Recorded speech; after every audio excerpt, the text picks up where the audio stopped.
I was supposed to be sent to school because I was being abused by my stepfather in the home, and instead I was made work in the Magdalene laundry.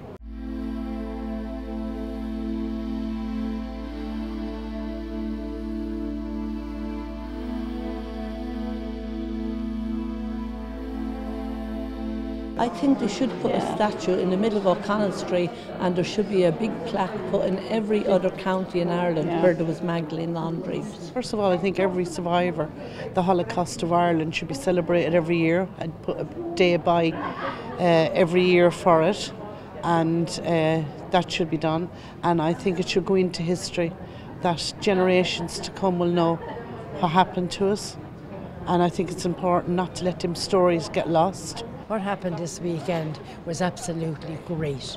With those people outside the hotel, outside the mansion house yesterday, and the way it was unbelievable, you know. And then the way the president spoke, I think that is enough acknowledgement. I think so anyway, you know.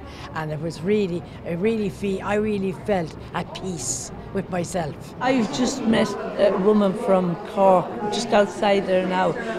She's the first person I met that was in there while I was there, and she was really pleased because she kept looking at me and I kept looking at her, and I thought, I know the face, even though it's 53 years later, I know it, you know.